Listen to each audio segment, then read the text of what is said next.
Assalamualaikum warahmatullahi wabarakatuh. Anak-anak sekalian, jumpa lagi di video pembelajaran kali ini. Kali ini kita akan belajar tema 2, udara bersih bagi kesehatan.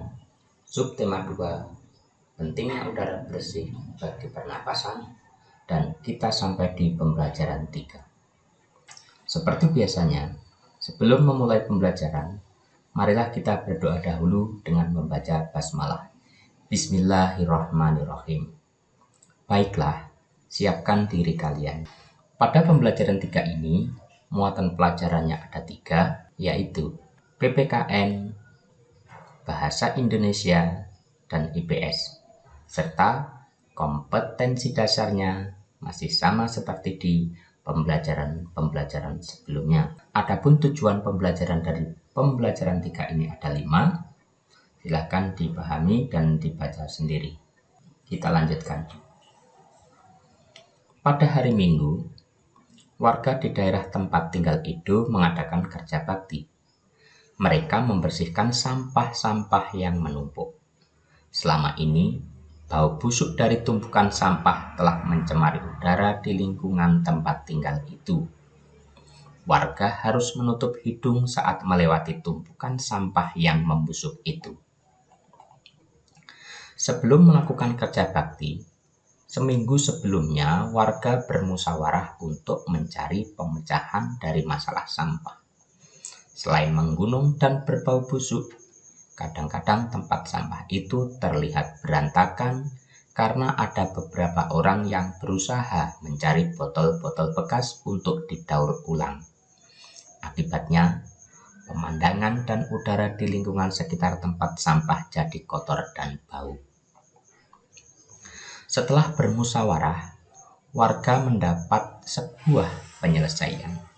Warga akan menyiapkan 2 macam tempat sampah. Satu tempat sampah untuk menampung sampah-sampah yang dapat didaur ulang seperti kertas dan botol-botol bekas. Tempat sampah lainnya digunakan untuk menampung sampah-sampah yang dapat membusuk, misalnya dedaunan dan sisa-sisa sayur. Selanjutnya, sampah-sampah yang dapat membusuk itu akan diolah menjadi pupuk kompos yang dapat digunakan warga untuk memupuk tanaman. Dalam kegiatan musyawarah dan kerja bakti itu, seluruh warga ikut berperan serta. Keikutsertaan warga dalam musyawarah dan kerja bakti merupakan salah satu bentuk tanggung jawab warga dalam menjaga kebersihan lingkungan.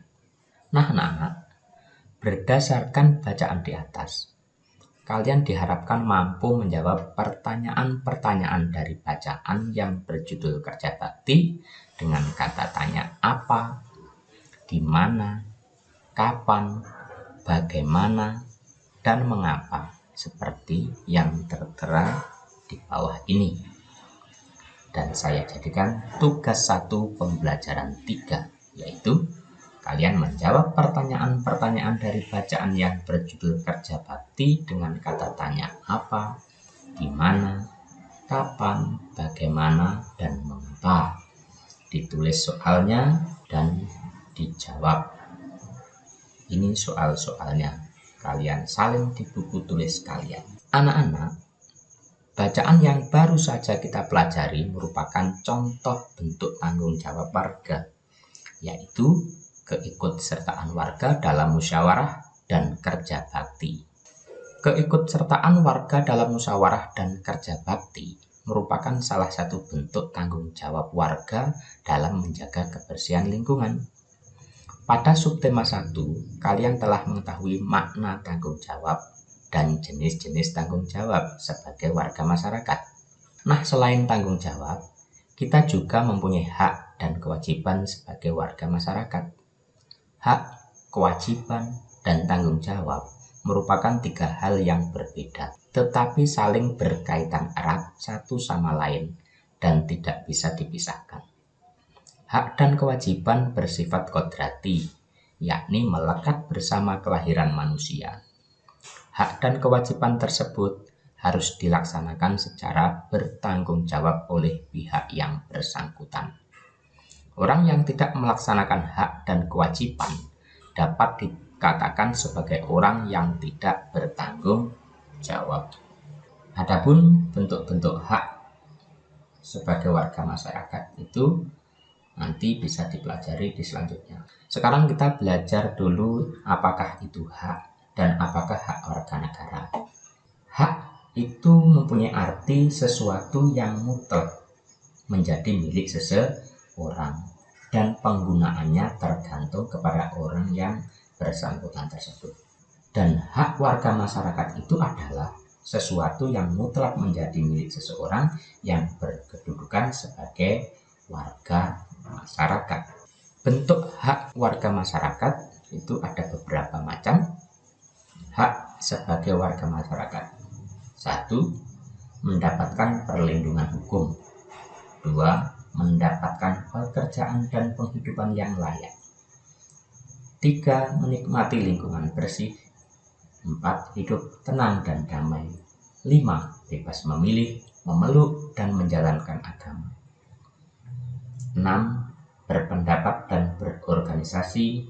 Dan 7. Mengembangkan kebudayaan daerah.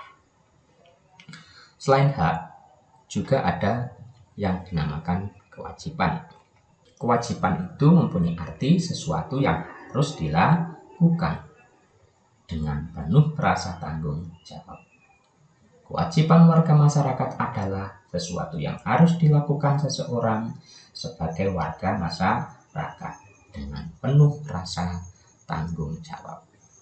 Dan bentuk-bentuk kewajiban warga masyarakat seperti tertera berikut ini: mematuhi aturan atau norma yang berlaku dalam masyarakat, menjaga ketenangan dan ketertiban lingkungan masyarakat, mengikuti kegiatan yang ada di lingkungan RT, RW, atau desa setempat, misalnya kegiatan kerja bakti, gotong royong, dan musyawarah warga masyarakat setempat. Berikutnya, menghormati tetangga di lingkungan tempat tinggal. Yang berikutnya lagi, kelima, membantu tetangga yang terkena musibah. Yang keenam, menjaga kebersihan lingkungan tempat tinggal.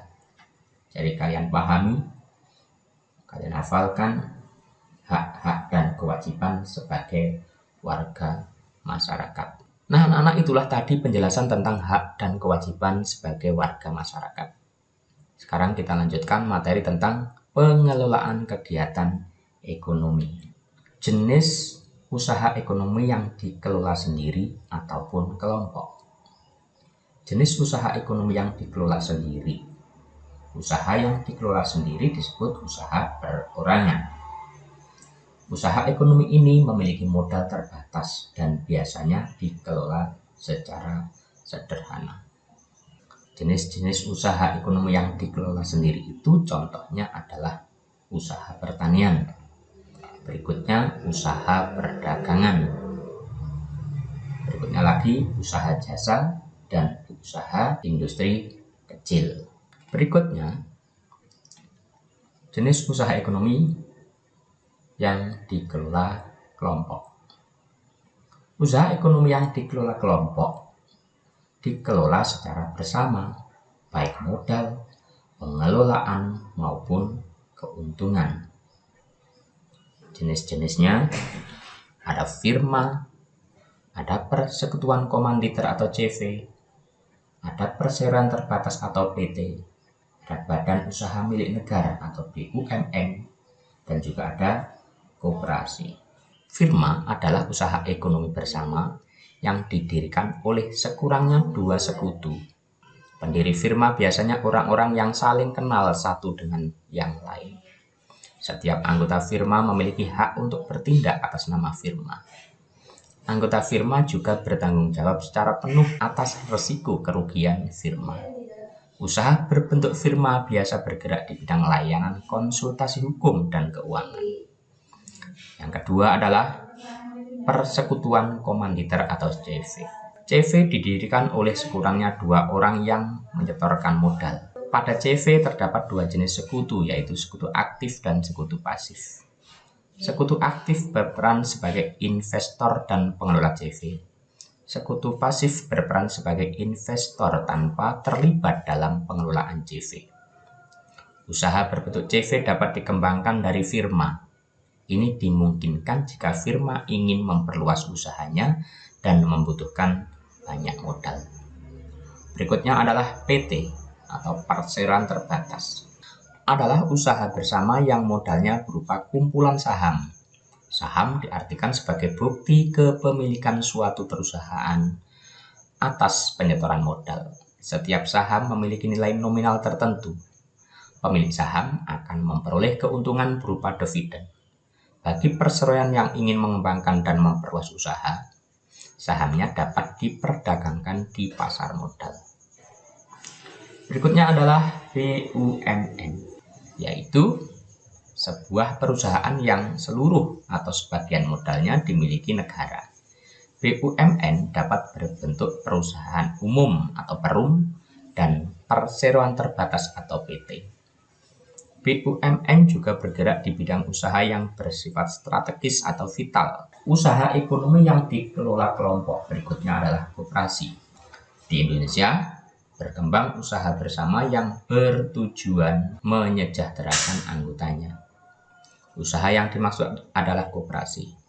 Menurut Undang-Undang Nomor 25 Tahun 1992 tentang Perkoperasian. Koperasi adalah badan usaha yang beranggotakan orang-orang atau badan hukum koperasi dengan melandaskan kegiatan berdasarkan prinsip koperasi sekaligus gerakan ekonomi rakyat yang berdasarkan asas kekeluargaan. Koperasi sesuai dengan UUD 45 pasal 33 ayat 1, yaitu bentuk perekonomian disusun atas usaha bersama berdasar atas kekeluargaan. Koperasi pertama kali dikembangkan oleh DRS Muhammad Hatta. Atas perannya tersebut, beliau dijuluki Bapak Koperasi Indonesia. Ada beberapa bentuk koperasi yang berkembang di Indonesia, yaitu 1. Koperasi konsumsi, 2. Koperasi simpan pinjam, 3. Koperasi produksi, 4. Koperasi jasa, dan yang kelima adalah koperasi serba usaha, termasuk KUD, yaitu koperasi unit desa. Berikutnya tugas 2 pembelajaran 3, tuliskan hak, kewajiban, dan tanggung jawab yang dimiliki masing-masing anggota keluargamu. Kalian membuat tabel, tidak usah diberi warna. Seperti ini. Anggota keluarga itu ada ayah, ibu, kakak, dan adik. Haknya ayah apa, kewajibannya apa, tanggung jawabnya apa. Kalian cari, minta bimbingan orang tua atau teman-teman kalian. Yang penting menghindari bergerombol. Nah, itulah anak-anak materi dan tugas-tugas tema 2, subtema 2 pembelajaran 3. Mudah-mudahan dapat kalian pahami dan bermanfaat. Kita akhiri dengan bacaan hamdalah. Alhamdulillahirabbil alamin. Sekian pembelajaran 3. Sampai jumpa. Wassalamualaikum warahmatullahi wabarakatuh.